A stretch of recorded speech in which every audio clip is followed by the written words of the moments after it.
The best reward that I would get is if I know my patient was on 6 medicines and after 6 months I was able to bring it down to 5 and 4, maybe even 3 medications. That would be a reward for me. I mean, that's what we should be focused on. That should be our target. And over the years, I think we've lost the true meaning of health.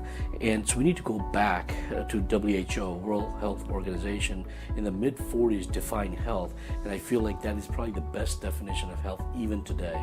And they basically said it's not merely the absence of disease, meaning a patient can look physically healthy. They can look great. They weigh perfect. BMI is perfect. Muscle fat ratio is great. But the reality is, maybe there's something brewing. Maybe the labs are starting to creep up. Maybe if we can take a look at what's going on inside, we will see that there may be a disease that's going to erupt over the next weeks, months, or even years. And there may be a time that we can stop this pattern. And the only way to do this is to get quarterly labs.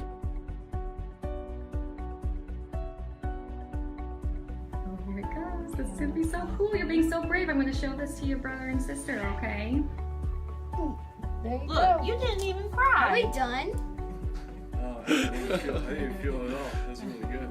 A 25-year-old comes in for the first time to a clinician's office to establish relationships. So as a routine, we would get baseline labs, and the baseline labs would include an A1C, and that's the standard of care, to put in a marker that will be a pre-diabetic screen, obtaining an A1C.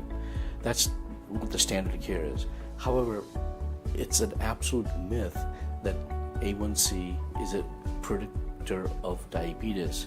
It's actually designed to evaluate the compliance of medications and diet once the patient has been diagnosed with diabetes, not to make a pre-diabetic diagnosis, because A1C is a measure of the RBC function and the amount of sugar that's on the RBCs. And the RBCs in our blood only last for about 90 to 120 days. It's a fallacy and a false satisfaction to the patient to say my A1C is okay, because it's only a 90-day indicator. What we should be measuring, what is optimal diabetic care, would be to obtain the insulin level. Why? Because you want to go to the factory where the insulin is generated, and pancreas is where the factory is. So if we can see the function of the factory, if we can see, is the factory getting tired? So if you produce a lot of insulin over a lot of weeks and a lot of months and a lot of years, eventually it's going to get fatigued. So that's what we want to see. We want to see the fasting insulin level on a quarterly basis, and to see if there's a increase or a rise in the fasting insulin. If there is, now that's an indicator to say, wait a minute, the factory where insulin is produced, which stabilizes the blood sugar, which is an indicator for diabetes, is getting tired. So what does that tell anybody? Over time, it's going to eventually get tired.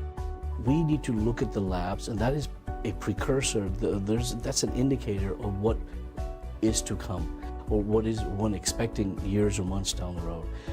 So getting labs at least annually as a bare minimum is what everyone should be focused on, and that should be our target or our goal, to get annual labs. In fact, one should even look at doing labs every 90 days or every 120 days, quarterly labs, essentially to understand what is going on within and look for signs of early diseases. Quarterly labs would probably be optimal to engage a patient to see if there's any trends, because no disease creeps up overnight.